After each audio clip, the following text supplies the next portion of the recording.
Senhoras e senhores, ao cumprimentá-los, estamos iniciando Diálogo Espírita, a doutrina espírita passada a limpo pela Rádio Gazeta 107,9 Santa Cruz do Sul e também nas redes sociais da Sociedade Espírita Chico Xavier, também aqui da cidade de Santa Cruz do Sul. Convidamos o irmão Dilson Pereira de Barros para fazer a prece de abertura. E nós convidamos a todos vós. Então, gente, onde quer que estejam, vamos neste momento, quem puder fechar os olhos, fechem. E convido a todos que pensem em Jesus. Pensemos no amado Mestre. E percebam que nós vamos nos acalmando à medida que a gente vai se entregando. Pensar nele é muito bom. Procurar sentir, então, é melhor. Então, procuremos sentir a presença dele. E vamos perceber uma energia muito boa. E esses fluidos, esta energia, vem do nosso amigo e benfeitor, que neste momento representa Jesus. Então vamos sentir e recebam todos vós estes fluidos.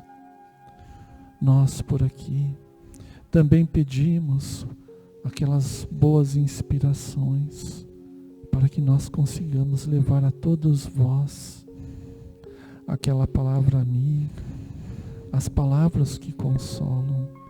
E vós outros, peçam a Deus o que necessitam, mas peçam com muita fé. Obrigado, Deus, que assim seja. O trabalho que faremos hoje é no esforço comum. Não sabeis que um pouco de fermento leveda a massa toda? Está em Paulo, 2 Coríntios, capítulo 5, versículo 6. Emmanuel explica. Não nos esqueçamos de que nossos pensamentos, palavras, atitudes e ações constituem moldes mentais para os que nos acompanham. Cada dia, por nossa vez, sofremos a influência alheia na construção do próprio destino. E como recebemos conforme atraímos e colhemos conforme plantamos, é imprescindível saibamos fornecer o melhor de nós, a fim de que os outros nos proporcionem o melhor de si mesmos. Todos os teus pensamentos atuam nas mentes que te rodeiam. Todas as tuas palavras gerarão impulsos nos que te ouvem. Todas as tuas frases escritas gerarão imagens nos que te leem. Todos os teus atos são modelos vivos influenciando os que te cercam. Por mais que te procures isolar, serás sempre uma peça viva na máquina da existência. As rodas que pousam no chão garantem o conforto e a segurança do carro. Somos uma equipe de trabalhadores agindo em perfeita interdependência. Da qualidade do nosso esforço nasce o êxito ou surge o fracasso do conjunto. Nossa vida, em qualquer setor de luta, é uma grande oficina de moldagem. Escravizar-nos-emos no cativeiro da sombra ou libertar-nos-emos para a glória da luz, de conformidade com os moldes vivos que as nossas diretrizes e ações estabelecem. Lembremos-nos da retidão e da nobreza nos mais obscuros gestos. Recordemos a lição do Evangelho. Um pouco de fermento leveda a massa toda. Façamos do próprio caminho abençoado manancial de trabalho e fraternidade, auxílio e esperança, a fim de que o nosso hoje, laborioso, se converta para nós em divino amanhã. Que lição, mais uma vez. Irmão Jussi, o que o irmão encontrou no Evangelho sobre esse assunto? Então, Antônio, Dilson, talvez eu vá surpreender vocês diante da singeleza do que eu vou dizer.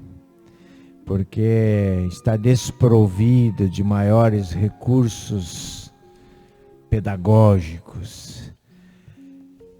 Não sabeis que um pouco de fermento leveda a massa toda? Paulo, falando aos Gálatas, se a gente pensar no trabalho da semana passada, ou foi no mesmo dia, ou foi num momento muito próximo, né? O que o fermento faz, Antônio? O fermento faz o pão crescer, dá forma ao pão, né? E o que nós temos, sob o ponto de vista existencial, que pode nos fazer crescer, Antônio? A fé. A fé, Antônio. A fé, segundo os nossos espíritos orientadores da doutrina, é a mãe da esperança e da caridade.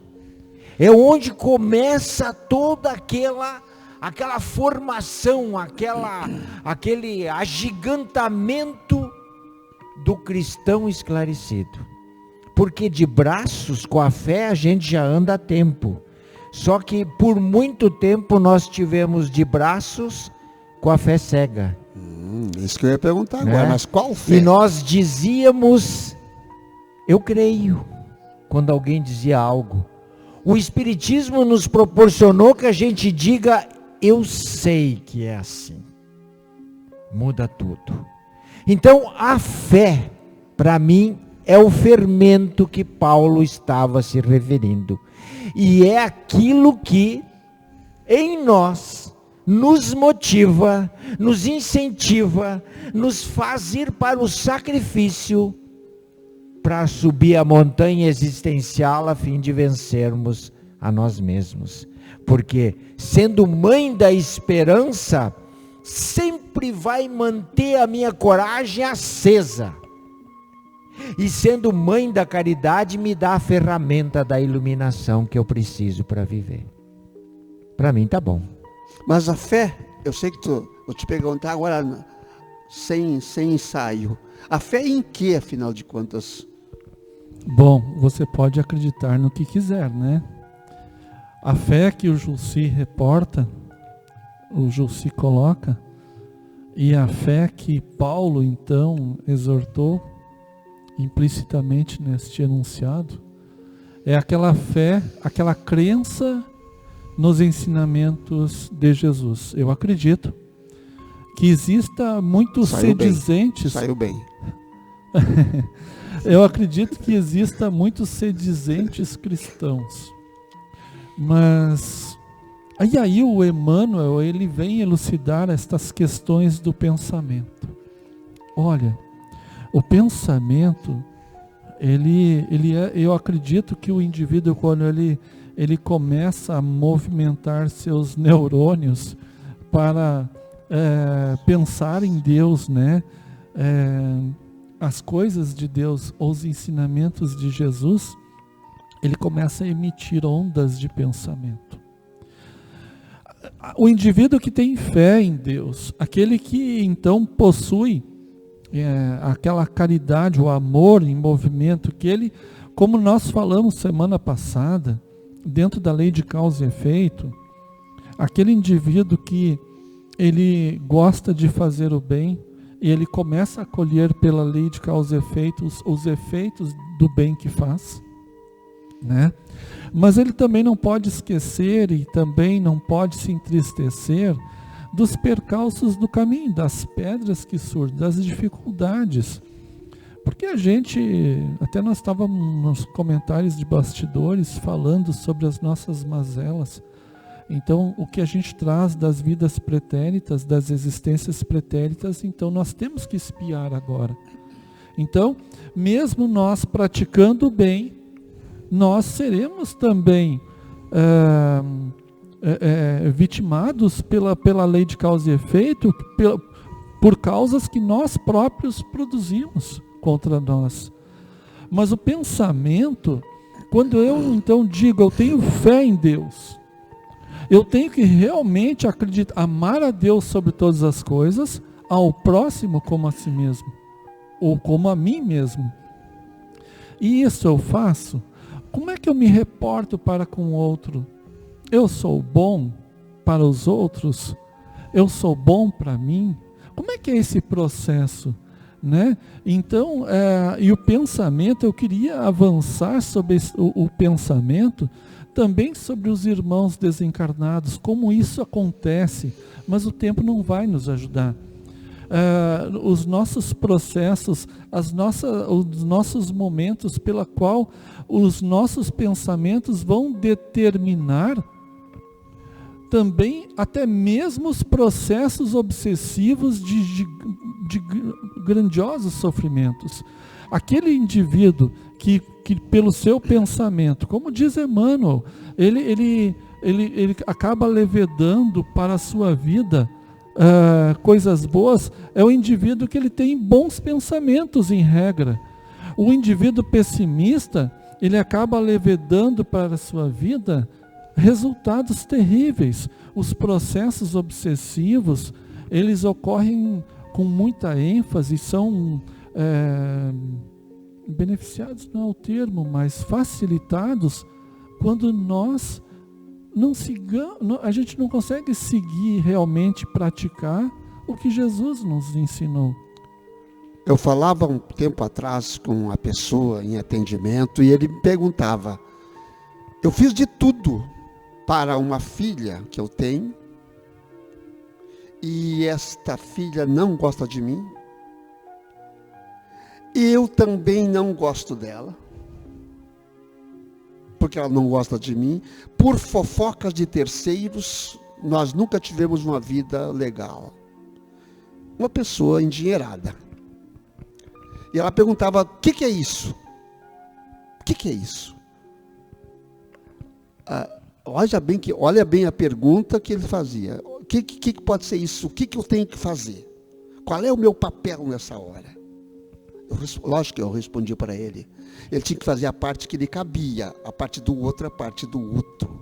E a fé em Deus, a crença de que o mundo age de forma correta, que a lei divina é inexorável e bondosa, amorosa, em todos os tempos, faz com que ele faça a sua parte hoje. Porque há uma dívida milenar ou centenária, digamos assim, não vamos dizer tanto tempo, mas centenária, entre essas 2 ou 3 pessoas envolvidas. A família envolvida. É uma família, na verdade. Uma família envolvida em choque, e família que não deveria estar em choque. E pensando só no problema matéria. E não tinha descoberto. Olha a palavra aí, o pensamento levedando a matéria. A matéria. E o caos nessa família. E o caos na família. Então eu estou levando esse caso aqui só para explicar a fé em Deus, em Jesus, no ensinamento de Jesus, que é amor puro. Quer dizer, eu faço a minha parte de amor, a parte do outro é problema do outro. Eu tenho que fazer a parte que me cabe. Esses exemplos são do dia a dia, gente. Eu trouxe esse detalhe aqui, é o dia a dia das vidas nossas. Temos que trabalhar isso. E por trás desta condição da história que o Antônio acaba de referir, está a ignorância. Por desconhecermos as leis de Deus, às vezes nos encontramos nestas encruzilhadas que os personagens que o Antônio referiu estão. É ignorância. Ignorância do quê? Das leis que regem a nossa vida. Então, meus irmãos, meus amigos, quando nós conquistamos a fase hominal, nesse processo evolutivo que nós estamos inseridos, nós ganhamos inteligência. E com a inteligência nós temos uma ferramenta preciosa chamada razão. Essas 2 ferramentas nos proporcionam aprender sobre as coisas que nós precisamos para as nossas vidas. É importante que nós nos cerquemos de conhecimento sobre a nossa existência, a fim de que possamos compreender essas vicissitudes que nos cercam.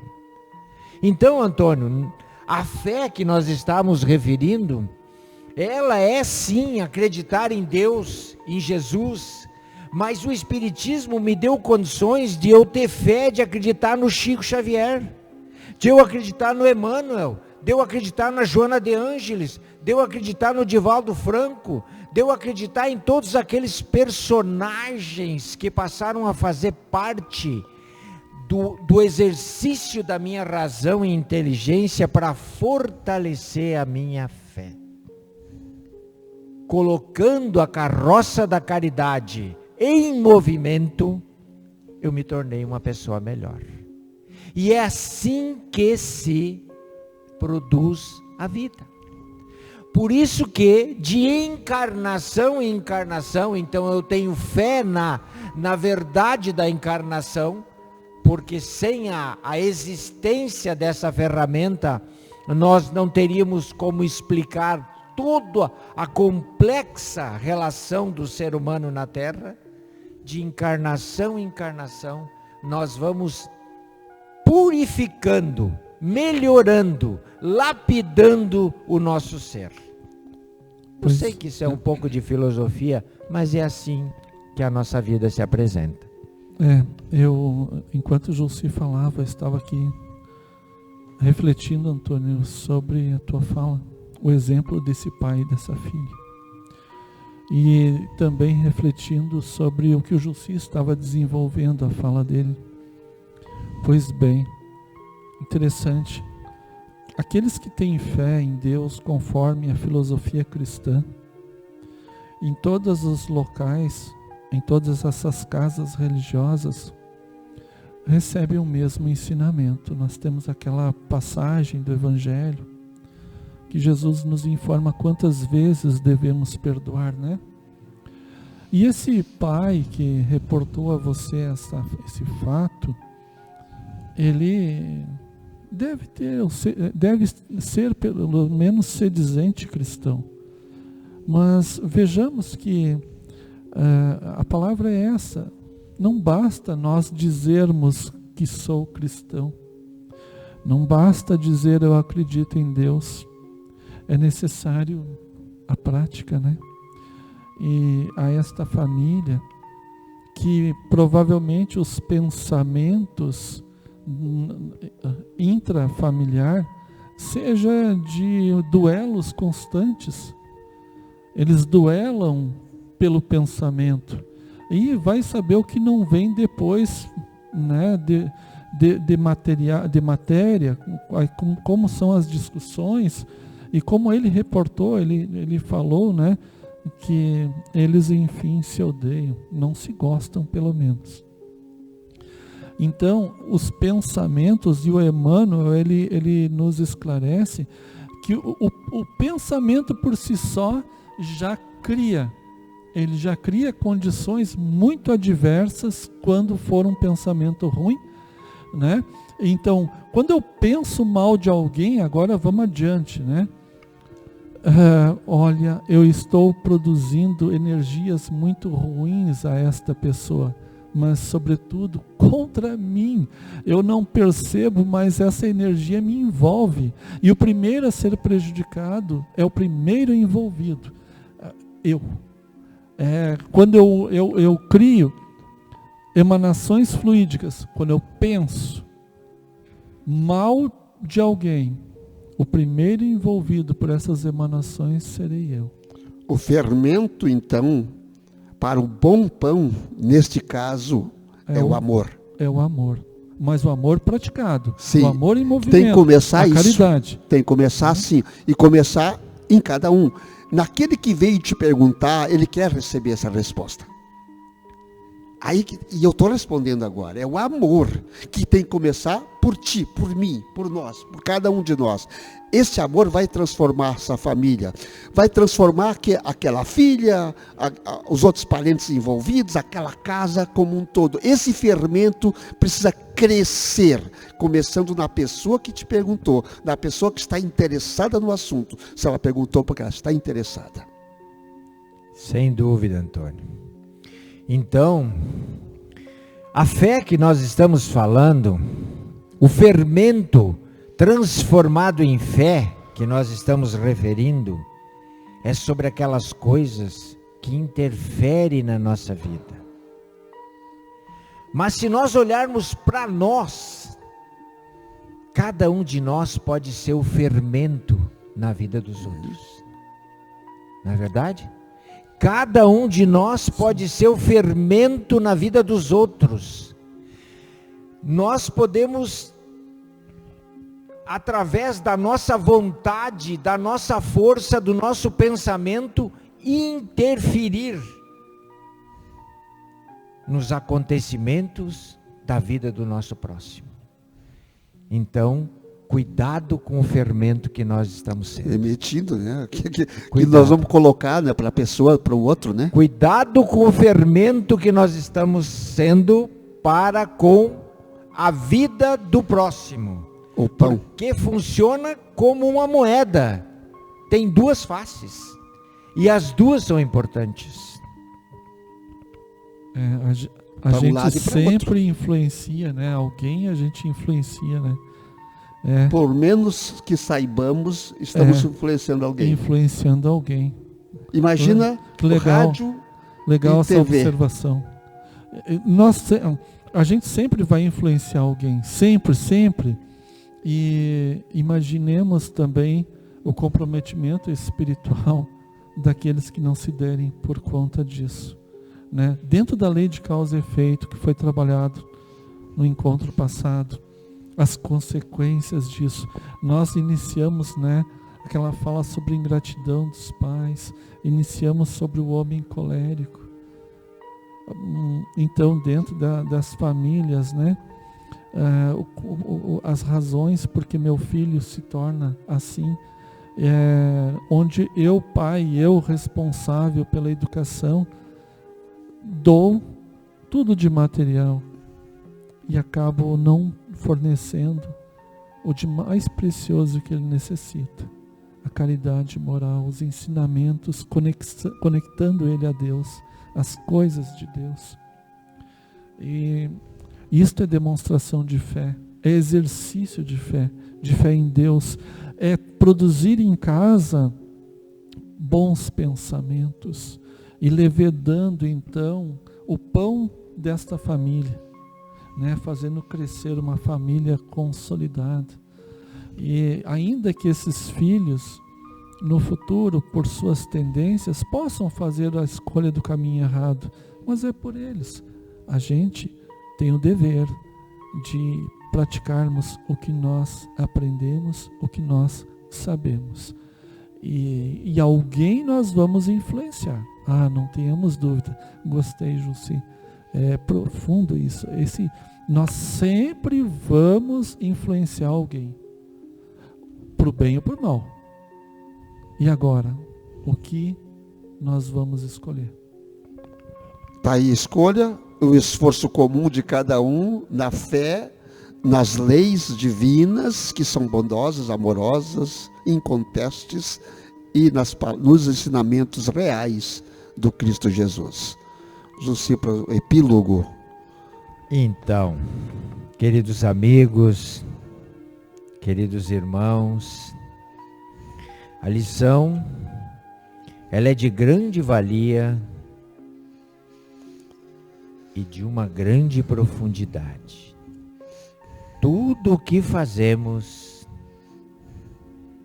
serve de influência na vida daqueles que nos cercam.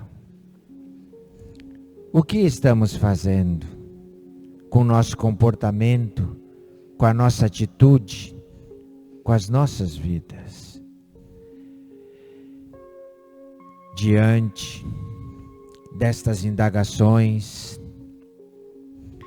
que possamos refletir sobre o nosso ir e vir, e com aquela fé que já alegra e robustece o nosso coração, pedirmos ao Mestre Jesus que nos fortaleça cada vez mais no entendimento das nuances de nossas vidas. Que os nossos guias protetores nos estimulem naquilo que produzimos de boa influenciação, sendo um fermento produtivo na vida dos nossos semelhantes, e que nos desestimule daquilo que nos prejudica e prejudica aqueles que nos cercam. Muito obrigado por tudo. Que a vida possa se tornar cada vez melhor a partir desses levantamentos de véus que somos submetidos com os ensinos da doutrina espírita. Que assim seja.